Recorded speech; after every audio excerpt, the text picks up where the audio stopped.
Hello everyone, welcome back to my channel. Sweets ಅಂದರೆ ಯಾರಿಗೆಲ್ಲ ಇಷ್ಟ ಆಗಲ್ಲ ಹೇಳಿ. ಚಿಕ್ಕವರಿಂದ ಹಿಡಿದು ದೊಡ್ಡವ್ರವರೆಗೂ ಎಲ್ಲರೂ ತುಂಬ ಇಷ್ಟಪಟ್ಟು ತಿಂತಾರೆ. ಅದೇ ರೀತಿ ಈ ಧಾರವಾಡ ಪೇಡ ಅಂದರೆ ಎಲ್ಲರಿಗೂ ಅಚ್ಚುಮೆಚ್ಚಾಗೇ ಇರುತ್ತೆ ಅಲ್ವಾ. ಸೊ ಇವತ್ತು ನಾನು ಆ ರೆಸಿಪಿನ ನಿಮಗೆ ಶೇರ್ ಮಾಡ್ತಾಯಿದ್ದೀನಿ.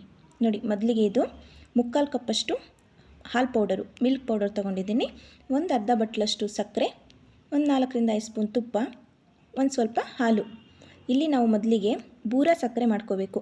ಬೂರ ಸಕ್ಕರೆ ಇದರಲ್ಲಿ ಮೇಯ್ನು. ನಾವು ಧಾರವಾಡ ಪೇಡ ಮಾಡಬೇಕಂದ್ರೆ ಮೇಯ್ನಾಗಿ ಬೂರ ಸಕ್ಕರೆ ಮಾಡ್ಕೊಳ್ಳೇಬೇಕು.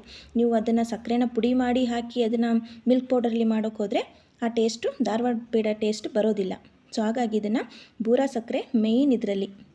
ನೋಡಿ, ಈ ರೀತಿ ಹಾಕ್ಕೊಂಡು ಚೆನ್ನಾಗಿ ಕಲುಪ್ತಾ ಇರಬೇಕು. ಈ ಪೂರ್ತಿ ರೆಸಿಪಿ ಮಾಡೋವರೆಗೂ ಗ್ಯಾಸ್ ಫ್ಲೇಮ್ ಮಾತ್ರ ಮೀಡಿಯಮ್ ಫ್ಲೇಮಲ್ಲೇ ಇಟ್ಕೊಂಡಿರಿ. ಯಾವುದೇ ಕಾರಣಕ್ಕೂ ಹೈ ಫ್ಲೇಮು ಲೋ ಫ್ಲೇಮು ಮಾಡಲೇಬಾರ್ದು. ಗೊತ್ತಾಯ್ತಾ? ನೋಡಿ, ಇವಾಗಿದು ಆಗ್ತಾಯಿದೆ, ಗಟ್ಟಿ ಆಗ್ತಾಯಿದೆ, ಮತ್ತೆ ಸಕ್ಕರೆ ಆಗೋದಕ್ಕೆ ಶುರು ಆಗ್ತಾಯಿದೆ. ನೋಡಿ ಎಷ್ಟು ಗಟ್ಟಿಯಾಗಿ ಮತ್ತೆ ಸಕ್ಕರೆ ಆಗ್ತಾಯಿದೆ. ನೋಡಿ, ಈ ಟೈಮಲ್ಲಿ ನಾವು ಗ್ಯಾಸ್ನ ಆಫ್ ಮಾಡ್ಕೊಂಬಿಟ್ಟು ಚೆನ್ನಾಗಿ ಎಲ್ಲ ಕೈ ಬಿಡ್ದೇ ಕಲಕ್ತಾ ಬರಬೇಕು. ಒಂದು ಸ್ವಲ್ಪ ನಾವು ಗ್ಯಾಪ್ ಕೊಟ್ವಿ ಅಂತಂದರೆ ಅದು ಪೂರ್ತಿ ಗಟ್ಟಿ ಆಗಿಬಿಡುತ್ತೆ. ಗಟ್ಟಿ ಆದ ತಕ್ಷಣ ಅದನ್ನು ಒಡೆಯೋದಕ್ಕಾಗಲ್ಲ. ನೋಡಿ, ಈ ರೀತಿ ತಳ ಅಂಟದೇನೆ ನೋಡಿ ಎಷ್ಟು ನೀಟಾಗಿ ಎಲ್ಲ 5 ನಿಮಿಷಕ್ಕೆ, 5 ನಿಮಿಷನೂ ಬೇಡ, 1 ಸೆಕೆಂಡ್ 1 ನಿಮಿಷದಲ್ಲೆಲ್ಲ ಗಟ್ಟಿಯಾಗಿ ಹೋಗ್ಬಿಡುತ್ತೆ ಇದು. ನೋಡಿ, ಈ ರೀತಿ ಬೇಕಂದರೆ ಕಪ್ಪಿನ ಸಹಾಯದಿಂದ ನೋಡಿ ಈ ರೀತಿ ಎಲ್ಲ ಚಚ್ಕೊಂಡು ಪೌಡ್ರ್ ಮಾಡ್ಕೊಂಬಿಡಿ. ನೋಡಿ, ಈ ರೀತಿ ಚೆನ್ನಾಗಿ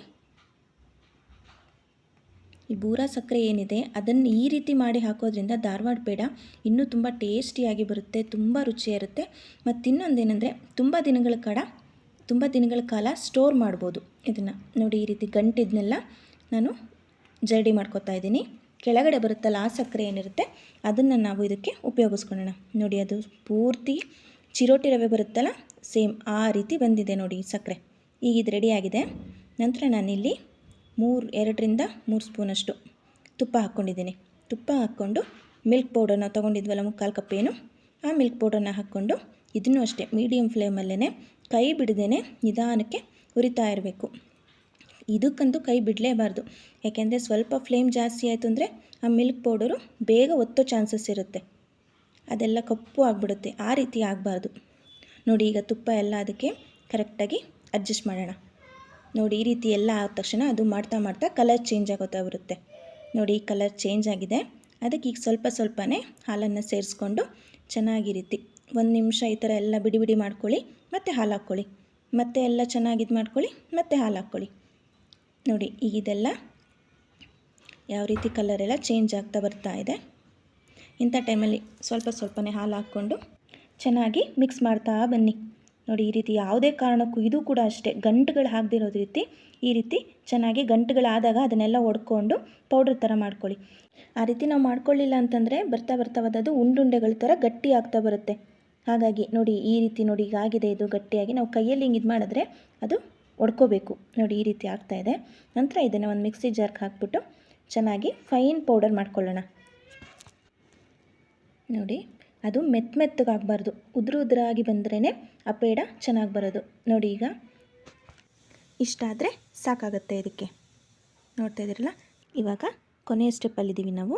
ನೋಡಿ, ನಾವೀಗ ರುಬ್ಬಿಟ್ಕೊಂಡಿರೋಂಥ ಪೌಡರ್ನ ಇದರಲ್ಲಿ ಹಾಕ್ಕೊಂಡು ಇದಕ್ಕೆ ಮತ್ತೆ 1-2 ಸ್ಪೂನಷ್ಟು ತುಪ್ಪ ಹಾಕ್ಕೊಂಡಿದ್ದೀನಿ. ಮತ್ತು ತುಪ್ಪ ಹಾಕ್ಕೊಂಡು ಇದನ್ನು ಚೆನ್ನಾಗಿ ಲೋ ಫ್ಲೇಮಲ್ಲೇ ಚೆನ್ನಾಗಿ ಹುರ್ಕೊಳ್ಳೋಣ. ಮತ್ತೆ ನೋಡಿ, ರೀತಿ ಆ ತುಪ್ಪ ಎಲ್ಲ ಅದಕ್ಕೆ ಚೆನ್ನಾಗಿ ಕೋಟ್ ಆಗಬೇಕು. ಸಣ್ಣ ಊರಿನಲ್ಲೇ ಇದನ್ನು ಮಾಡಬೇಕು, ಯಾವುದೇ ಕಾರಣಕ್ಕೂ ಹೈ ಫ್ಲೇಮ್ ಮಾಡಿಕೊಳ್ಳೇಬೇಡಿ. ಈ ಮಿಲ್ಕ್ ಪೌಡರ್ ಅಂತೂ ತುಂಬ ಸೆನ್ಸಿಟಿವ್, ಬೇಗ ಹೊತ್ಕೊಂಡ್ಬಂದ್ಬಿಡುತ್ತೆ. ನೋಡಿ, ಈಗ ಇದಕ್ಕೆ ಸ್ವಲ್ಪನೇ ಹಾಲನ್ನು ಹಾಕ್ಕೊಂಡು ಚೆನ್ನಾಗಿ ಹುರ್ಕೊಳ್ಳೋಣ. ಇದು ಸ್ವಲ್ಪ ಟೈಮ್ ಹಿಡಿಯುತ್ತೆ, ಬಟ್ ಟೇಸ್ಟ್ ಅಂತೂ ತುಂಬ ಚೆನ್ನಾಗಿರುತ್ತೆ. ತುಂಬ ದಿನ ಇಟ್ಕೋಬೋದು. ಯಾರಾದರೂ ಗೆಸ್ಟ್ ಬಂದಾಗ ಅಥವಾ ಫ್ಯಾಮಿಲಿಯವರಿಗೆ ಏನಾದರೂ ಬರ್ಡೇ ಪಾರ್ಟಿ ಏನಾದರೂ ಇದ್ದಾಗ ಈ ಥರ ಸ್ವೀಟ್ಸು ತುಂಬ ಚೆನ್ನಾಗಿ ಸೂಟ್ ಆಗುತ್ತೆ. ನೋಡಿ, ನಾನೀಗ ಮಾಡಿಟ್ಕೊಂಡಿರೋಂಥ ಬೂರ ಸಕ್ಕರೆನ ಹಾಕ್ಕೋತಾ ಇದ್ದೀನಿ. ನಿಮ್ಗೆ ಎಷ್ಟು ರುಚಿಗೆ ಬೇಕನ್ಸುತ್ತೆ ಅಷ್ಟನ್ನು ಹಾಕ್ಕೊಂಡು ಸ್ವಲ್ಪನೂ ಗಂಟಿಲ್ದಿರೋ ಥರ ಈ ರೀತಿ ಚೆನ್ನಾಗಿ ಮಿಕ್ಸ್ ಮಾಡ್ಕೊಳ್ಳಿ ಅದನ್ನೆಲ್ಲನೂ. ನೋಡಿ, ಈ ರೀತಿ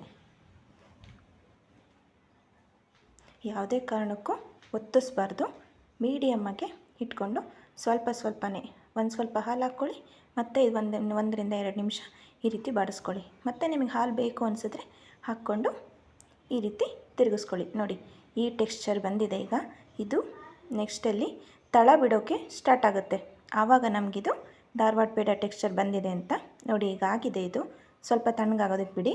ತಣ್ಣಗಾದ ನಂತರ ಧಾರವಾಡ ಪೇಡ ನಿಮಗೆ ಅದರಲ್ಲಿ ಶೇಪ್ಸ್ ಅಂತ ಏನಿರಲ್ಲ, ನಿಮಗೆ ಯಾವ ಶೇಪ್ ಬೇಕನ್ಸುತ್ತೆ ಆ ಶೇಪಲ್ಲಿ ಈ ರೀತಿ ಉಂಡೆಗಳಾಗಿ ಮಾಡಿಕೊಂಡು ಕೊನೆಯಲ್ಲಿ ಉಳಿದಿರುತ್ತಲ್ಲ ಬೂರ ಸಕ್ಕರೆ, ಅದ್ರ ಮೇಲೆ ಸ್ವಲ್ಪ ಹೀಗೆ ಹೊರಳಾಡಿಸ್ಕೊಂಡು ಸಕ್ಕರೆನೆಲ್ಲ ಕೋಟ್ ಮಾಡಿದ್ರೆ ಮೇಲ್ಗಡೆ ನಮಗೆ ಧಾರವಾಡ ಪೇಡ ರೆಡಿ ಆಗುತ್ತೆ. ತುಂಬ ಚೆನ್ನಾಗಿರುತ್ತೆ. ಮತ್ತು ಹೇಳಬೇಕಂದ್ರೆ ಇದು ಸ್ವಲ್ಪ ಲಾಂಗ್ ಪ್ರೋಸೆಸ್ ಅಂತಲೇ ಹೇಳ್ಬೋದು.